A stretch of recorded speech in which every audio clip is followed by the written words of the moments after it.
All right, so I'm kind of jumping in midday, but we have a special visitor today. Nick reached out on our Instagram. He is actually Chris's little brother's friend, but he reached out to us on Instagram asking if he can intern here at Kodawari. When we kind of get requests like that, it's pretty humbling to know that, you know, what we're doing here is attractive enough for people to reach out. It ties back into why I opened the shop. I wanted to build a community. I wanted to build a spot that people with similar interests can kind of come together and, you know, work on building something, either cars, working on their passion, you know, coming together as a collective and supporting one another. It's kind of really cool to see that we've already started to inspire not only other businesses, but also inspire other members in the community to reach out and want to be a part of this. I'm gonna have a one-on-one with him to kind of just hear his story, kind of trying to get to know Nick and then learn more about him. Hopefully this kind of content will be valuable to the people that are following our journey and following my journey with Kodawari. Worst case scenario, if it's not something that everyone likes to consume, at least it is a piece of content that Anderson can one day look back and kind of see his dad kind of stumbling through this adventure of opening a business at the beginning of a pandemic and beyond.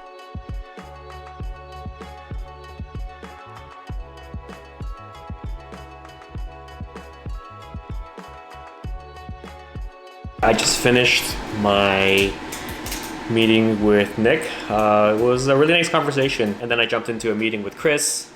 We went over some finances, just organizational systems to improve. You know, he's the one kind of spearheading that for our team, so I'm super grateful that I have someone to organize that, because I can be pretty chaotic and all over the place, run and gun type of mentality.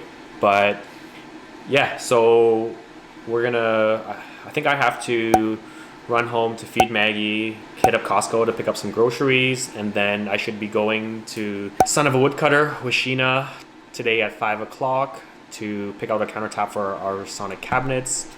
I also have to make sure that the last little bits of the Sonic cabinets are coming in tomorrow through Aaron at Orion. So yeah, should be it's a pretty quiet day at the shop, but there's always a lot going on, so I'll continue to kind of keep you guys in the loop. Chris and I are heading over to Caesar to check in on the motor that he is refreshing for us. Yeah, so Caesar actually is our neighbor, Mississauga Engines. They occupied our unit for over 20 years, I believe, but he's next door now. And you know, a big part of what we're trying to do is build a relationship with our neighbors. So he's refreshing the B18C5. We're gonna go by, talk to Caesar about it. Hopefully I'll be able to record him talking about what he did to the motor, and then Chris is gonna grab some shots like he normally does, so we can post it up on our IG and kind of share our story. Just got back from Limitless. I went over to Caesar's to kind of take some photos and talk to him about the motor build, but he was kind of busy with some customers, so I decided to go over to John and Mark's to visit the guys over there at Limitless. We went over the plans for the CSX build. Right now that motor's out of the car. We're thinking of doing just a turbo build for that chassis. Well, Sherry's SI. Her old SI, but Alan and Sheena are heading over to the shop. We're gonna head over to the woodworking shop, pick out the countertop for the Sonic cabinets. Final pieces of the Sonic cabinets coming in tomorrow, which is I'm super excited for, because our tool cabinet array has looked pretty bare. But how about this? I'll go back to in the shop and then I'll show you what's going on. This is the EM1. Right, so the B18C5 will be going in here. I know it looks kind of rough right now, but I'm pretty excited for the transformation. This is Sherry Civic that I kind of inherited. We'll be doing a K24A2 turbo build here. This just got a fresh color change. from taffeta white to Milano red, I believe. Not too sure what I want to do with the aesthetics and the body kit we're gonna go for this build. I originally had planned to get a Mugen RR replica bumper. I love the look of the Mugen RR, and that's always kind of been the inspiration for the build. But I don't really like buying replica parts. You know, I want to support the companies. I want to support the manufacturers that put the time and energy into creating their own original high quality parts. So I'm kind of at a crossroads there because I love the Mugen R look. Here is Sonic cabinets, right? So this section here is supposed to be a timbre door cabinet that goes all the way down to about here. These things have been on back order for over a year, so they're finally here, right? These seats need to be installed into the NSX, and these should be going into the tape bar as soon as we wrap that video. Generally, Sonic will have a stainless steel option as well as some other wood options for the countertop. They were never shipped with the cool tool cabinet array. I think we missed that, but we're gonna get a custom piece put in. It's gonna span from here all the way around so that we can kind of have a surface to kind of put everything on and not too worry about scratching the cabinets. All our chemicals are kind of all in different shapes and sizes, sprayer bottles. So I'm looking to get that changed to something more aesthetically pleasing and more uniform and looks a lot more organized.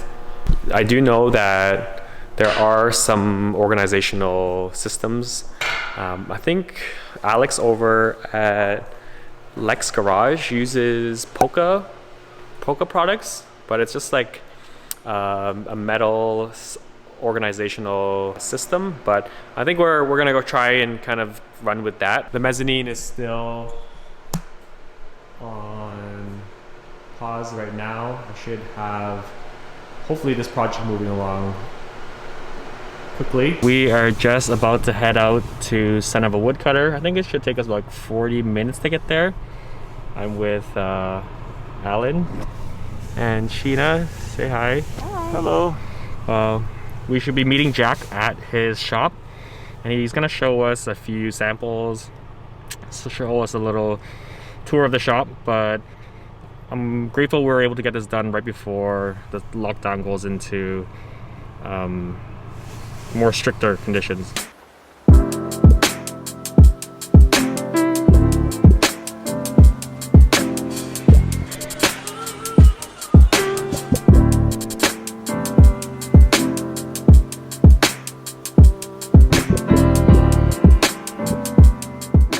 So since I forgot to film a recap for that last day where I was vlogging, I generally start vlogging at the beginning of the day, and then as the chaos of the day goes by with the business, with work coming in, with being pulled in 10 different directions, I tend to lose the flow of vlogging, and I've considered maybe quitting, but I want to at least put this through its paces. I made a goal of myself. You know, I have Cindy's support, you know, so the least I can do is to show my team that even when it gets a little uneasy, even when it's can feel a little overwhelming, to kind of just persevere and stick it through. You know, I've kind of really been back and forth with that 8th gen build.